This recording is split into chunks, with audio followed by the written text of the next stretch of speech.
Amigos e amigas, vamos a mais um momento da nossa liturgia da palavra. Momento de fé, de introspecção, de meditação. É hora de deixarmos Deus nos falar. Deus quer nos falar, mas nós temos que abrir o nosso coração. Porque nós temos a liberdade. Esse dom tão precioso que só o Criador mesmo para nos dar. A liberdade. Deus não quer nos obrigar a amá-lo. Nós temos que amar por nossa consciência, nossa espontânea vontade. Então vamos ouvir Deus. Seja inteligente e veja que tudo isso que foi criado, com essa perfeita sintonia, vem de um Criador, do nosso Deus. Deus Pai, Deus Filho e Deus Espírito Santo. Eu transmito a liturgia aqui no meu blog, repórterpaulomaciel.blogspot.com, facebook.com.br Paulo Maciel da Rádio, canal no YouTube Paulo Roberto Maciel, Instagram Paulo Roberto Maciel 6 /. E eu sempre transmito antecipadamente para que as comunidades eclesiais católicas, comunidades da igreja, os nossos irmãos leigos, possam se preparar para a liturgia da palavra, para a celebração da palavra. Muitos são ministros da palavra e precisam se preparar, muitos pertencem também à equipe de liturgia, então eu transmito aqui a liturgia antecipadamente.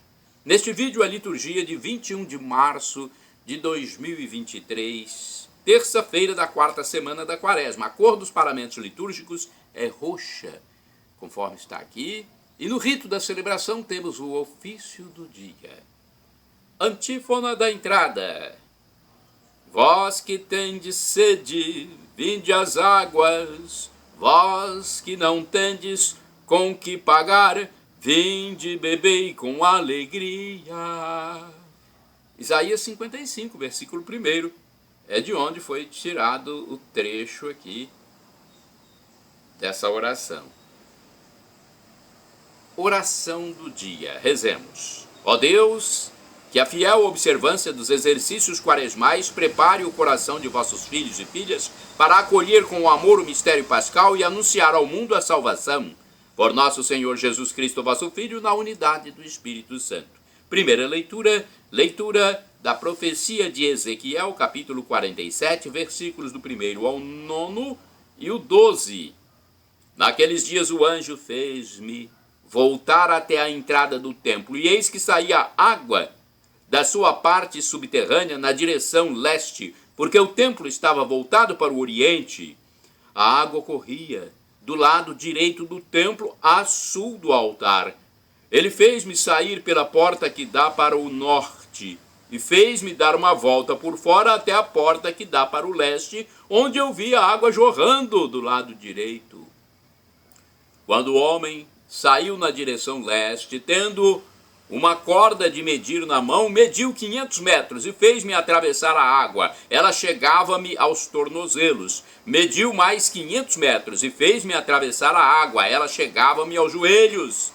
Mediu mais 500 metros e fez-me atravessar a água. Ela chegava-me à cintura. Mediu mais 500 metros e era um rio que eu não podia atravessar, porque as águas haviam crescido tanto que se tornaram um rio impossível de atravessar a não ser a nado. Ele me disse: viste, filho do homem? Depois fez-me caminhar de volta pela margem do rio. Voltando, eu vi junto à margem muitas árvores, de um e do outro lado do rio. Então ele me disse: estas águas correm para a região oriental, descem para o Vale do Jordão, desembocam nas águas salgadas do mar, e elas se tornarão saudáveis. Onde o rio chegar, todos os animais que ali se movem poderão viver. Haverá peixes em quantidade, pois ali desembocam as águas que trazem saúde, e haverá vida onde chegar o rio. Nas margens, junto ao rio, de ambos os lados, crescerá toda espécie de árvores frutíferas. Suas folhas não murcharão e seus frutos jamais se acabarão. Cada mês darão novos frutos, pois as águas que banham as árvores saem do santuário. Seus frutos servirão de alimento e suas folhas serão remédio. Palavra do Senhor. Graças a Deus. Olha, que texto, né? Interessante. Merece uma boa explicação dos sacerdotes. Salmo responsorial, Salmo 46, versículos do 2º ao 3º, 5º ao 6º, 8º ao 9º, refrão 8º. É o salmo de resposta. Conosco está o Senhor do universo, o nosso refúgio é o Deus de Jacó. Repitamos! Conosco está o Senhor do universo, o nosso refúgio é o Deus de Jacó. O Senhor para nós é refúgio e vigor, sempre pronto mostrou-se um socorro na angústia. Assim não tememos se a terra estremece, se os montes desabam caindo nos mares. Conosco está o Senhor do universo, o nosso refúgio é o Deus de Jacó. Os braços de um rio vêm trazer alegria à cidade de Deus, a morada do Altíssimo. Quem a pode abalar? Deus está no seu meio. Já bem antes da aurora, ele vem ajudá-la. Conosco está o Senhor do universo, o nosso refúgio é o Deus de Jacó. Conosco está o Senhor do universo, o nosso refúgio é o Deus de Jacó. Vinde ver, contemplai os prodígios de Deus e a obra estupenda que fez no universo. Conosco está o Senhor do universo, o nosso refúgio é o Deus de Jacó. Repitamos! Conosco está o Senhor do universo, o nosso refúgio é o Deus de Jacó. Agora a proclamação do Evangelho segundo São João, capítulo 5, versículos do 1º ao 16. Glória a vós, Senhor Jesus, primogênito dentre os mortos. Glória a vós, Senhor Jesus, primogênito dentre os mortos. Criai em mim um coração que seja puro, dai-me de novo a alegria de ser salvo.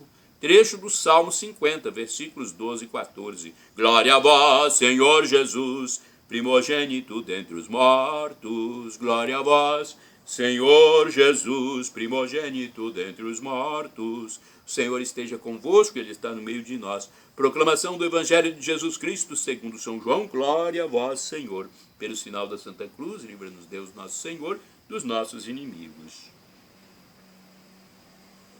Houve uma festa dos judeus e Jesus foi a Jerusalém. Existe em Jerusalém, perto da Porta das Ovelhas, uma piscina com 5 pórticos, chamada Betesda em hebraico. Muitos doentes ficavam ali deitados, cegos, coxos e paralíticos. De fato, um anjo descia de vez em quando e movimentava a água da piscina. E o primeiro doente que aí entrasse, depois de borbulhar da água, ficava curado de qualquer doença que tivesse. Aí se encontrava um homem que estava doente havia 38 anos. Jesus viu o homem deitado e, sabendo que estava doente há tanto tempo, disse-lhe: queres ficar curado? O doente respondeu: Senhor, não tenho ninguém que me leve à piscina quando a água é agitada. Quando estou chegando, outro entra na minha frente. Jesus disse: levanta-te, pega a tua cama e anda. No mesmo instante, o homem ficou curado, pegou sua cama e começou a andar. Ora, esse dia era um sábado, por isso os judeus disseram ao homem que tinha sido curado: é sábado, não te é permitido carregar tua cama. Ele respondeu-lhes: aquele que me curou disse: pega tua cama e anda. Então lhe perguntaram: quem é que te disse: pega tua cama e anda?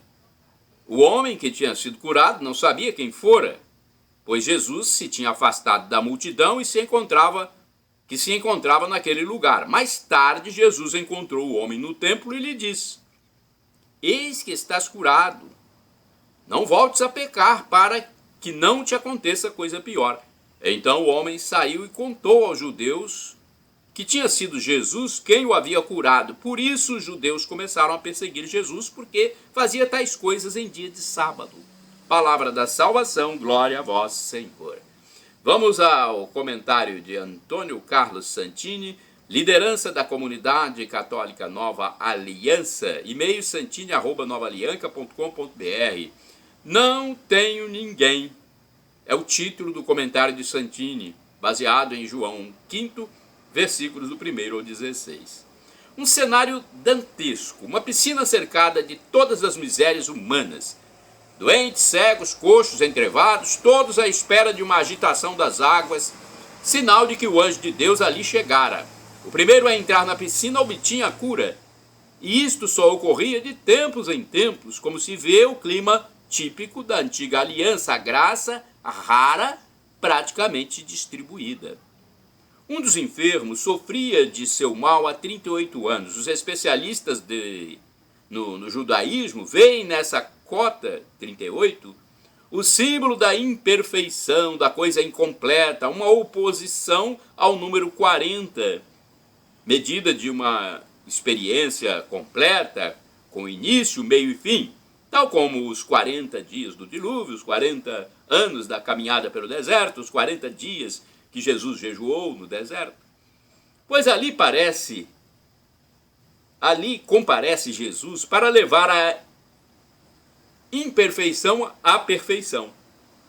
Jesus leva o imperfeito à perfeição, curando o enfermo e completando a sua cota. Mas não antes de acontecer o pungente diálogo entre o Rabi da Galileia e o homem abandonado a seu mal. Diante da pergunta de Jesus, queres ficar são? O pobre responde com sua miséria, não tenho ninguém que me lance na piscina quando a água se agitarem, e enquanto eu vou, outro desce antes de mim. A frase desse homem pode ser posta hoje em milhões de habitantes de nosso mundo, milhões de pessoas a quem é negada a oportunidade do primeiro lugar, gente que se apresenta sempre que o banquete já acabou. Nem as migalhas sobram para eles. Mas nem todos ficam surdos a esse clamor. Aqui e ali, alguém ouve o grito, não tenho ninguém. E sente seu coração rasgar-se, dispondo-se a amar aqueles que ninguém ama. E não falo apenas de Teresa de Calcutá com seus mendigos, nem de Damião de Molokai com seus leprosos. Não penso apenas em Dom Orione com seus moleques de rua, nem no Dr. Schweitzer com seus nativos congoleses. Penso na multidão anônima de cristãos e não cristãos que decidiram amorosamente orientar a sua vida para aqueles que não têm ninguém. Jovens das comunidades novas a evangelizar os moradores de rua, mocinhas de família rica, que abrem mão de ter uma família própria para cuidar das crianças do orfanato, leigos que invadem o inferno humano das penitenciárias para ali plantar uma sementinha do evangelho, os médicos que socorreram as vítimas do ebola e morreram com eles, vítimas do amor. Afinal, nem todos são surdos, nem todos são cegos, ainda existe gente que tem coração. Irmãos e irmãs, orai sem cessar, eis-me aqui. Gênesis 22, versículo 1. Então, deixa eu ver se tem alguma interpretação na Bíblia, edição pastoral da Paulus, de 2019, se não me engano. Deixa eu ver se é 2019 mesmo. Não estou conseguindo ver o ano aqui desta edição. Não, é 1990. Edição pastoral da Paulus. Eu queria ver sobre Ezequiel, capítulo 47. Uma explicação só para a gente entender um pouco essa água que jorra para o rio, né? Qual a explicação que é dada aqui? Porque essa questão de explicação também é muito diversa. Aliás, não tem explicação. Deixa eu ver aqui, não estou vendo nenhuma explicação. Ezequiel 47, deixa eu ver, peraí. Não, encontrei. Encontrei aqui e vamos a ela. Graças a Deus encontrei. Tem alguns trechos aqui que não há explicação, como 45, 46, mas o 47 tem. A presença de Deus no templo torna-se o centro da vida e se espalha por toda a terra a fim de transformá-la em paraíso. Quando o povo se compromete com o projeto da vida, não só os bens naturais se multiplicam para serem repartidos entre todos, mas também o povo se revitaliza, abrindo-se para repartir sua própria vida em clima de fraternidade. João retoma esta passagem para mostrar que a história tende para a realização plena da vida de Deus repartida entre todos os homens, conforme Apocalipse 22, de 1 a 5. Vamos ver o que diz Apocalipse 22, de 1 a 5. 22, de 1 a 5. 22, do 1º ao 5º. A cidade por dentro é um novo paraíso. Ela é governada por Deus e por Jesus, em aliança com os homens. A nova humanidade recebe a vida de Deus, o Espírito, rio de água viva. Todos têm acesso à plena realização, árvores da vida que dão fruto sempre, pois já não há proibição, maldição. Doravante, há um só culto dos homens a Deus e a Jesus Cristo. Todos pertencem definitivamente a Deus e com ele reinarão para sempre. Essa segunda explicação está melhor um pouquinho, né? Bem, vamos lá agora ao santo do dia, 21 de março. Eu pesquisei no site do Vaticano. São Nicolau de Fleurs, padroeiro da Suíça, é santo do dia 21 de março. Nicolau era casado e pai de 10 filhos. Em 1467, aos 50 anos, coroou seu sonho de se tornar eremita. Viveu até o fim da sua vida em uma caverna, alimentando-se apenas da Eucaristia, mas sempre a serviço da paz em sua terra natal. Foi canonizado por Pio XII, que também o proclamou padroeiro da Suíça. Meu Senhor e meu Deus, afastai de mim tudo que me distancia de vós. Meu Senhor e meu Deus, concedei-me tudo que possa me aproximar de vós. Meu Senhor e meu Deus, livrai-me de mim mesmo e permiti-me de viver sempre na vossa presença. Uma bela oração, hein? Nicolau nasceu de uma família de camponeses na cidadezinha de Fleurs, na região de Obwalden, então confederação dos 8 cantões da Suíça Central. Apesar de permanecer analfabeto por toda a vida, foi considerado um dos maiores místicos da Igreja Católica. Sua vocação brotou logo em seu coração, mas entre 1440 e 1444 teve que partir como soldado e depois como oficial nas guerras que os confederados declararam aos Habsburgos. Por fim voltou para casa e se casou com Doroteia, com quem teve 10 filhos. Passaram-se 20 anos, mas em Nicolau a voz de Deus jamais se apagou, muito pelo contrário. Ele chamava lima que aperfeiçoa e aguilhão que estimula. Enfim, o Senhor lhe concedeu as 3 graças que ele queria: o consentimento de sua esposa e filhos para partir, a ausência de tentação de voltar à possibilidade de viver sem beber e sem comer. Embora seu último filho fosse recém-nascido, Nicolau partiu finalmente com o objetivo de se retirar e entrar para a vida monacal das comunidades da Alsácia, com as quais estava em contato. Transcorria o ano de 1467, um período delicado para a Confederação Helvética, encruzilhada para o comércio europeu. Aquele ano marcou o fim do cisma ocidental. No entanto, Nicolau não foi muito além de Eliastal, no cantão da Basileia, para não ficar muito longe de casa. Assim estabeleceu-se em um lugar íngreme, chamado Ranft, onde construiu uma cela de tábuas, que depois se tornou capela pelos habitantes da localidade. Ali viveu por 20 anos, vestido com roupas rudes, descalço, com terço na mão, alimentando-se apenas de Jesus na Eucaristia, mas não viveu sempre sozinho. Esta sua escolha despertou a curiosidade dos habitantes da região. Muitos o procuravam para conversar com ele, pedir conselhos, explicações sobre coisas religiosas e até espiá-lo. Eles o chamavam Bruder Klaus, irmão Klaus, que falava com simplicidade, sem comparações eruditas, porque seu conhecimento sobre Deus vinha do coração. Não obstante sua sede de solidão, ele recebia todos e transmitia sua mensagem de paz que provinha do Evangelho. Dizia: em todas as coisas a misericórdia é maior que a justiça.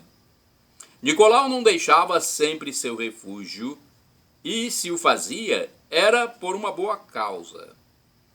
Por exemplo, em 1841 pediram para ele impedir uma guerra fratricida no país, devido à sua intervenção junto à Assembleia de Stans. Hoje o santo é recordado como pai da pátria. Em 1482 ele foi novamente requisitado para resolver uma questão entre Constança e a Confederação sobre o exercício do direito em Turgal. Na ocasião, ele também foi capaz de restabelecer a paz. Nicolau de Flue nasceu em sua cela, aliás, faleceu.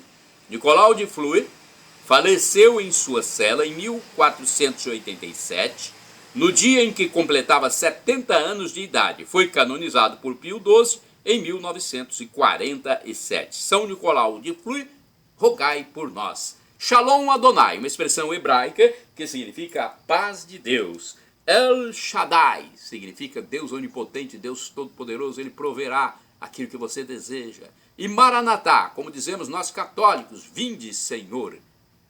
Ou Maranata, como dizem nossos irmãos separados, os evangélicos ou protestantes. Não importa a pronúncia. Vem do aramaico, dialeto de Jesus, e significa o retorno de Jesus para o juízo final. A nós cabe aceitar esse Deus misericordioso para termos a vida eterna com Deus Pai, Deus Filho e Deus Espírito Santo na glória. Senhor, perdão pelos meus pecados passados, presentes, futuros, físicos, espirituais, pecados do pensamento, palavras, atos, omissões, e me dê a vida eterna. Senhor Jesus, eu quero a vida eterna convosco, meu Jesus.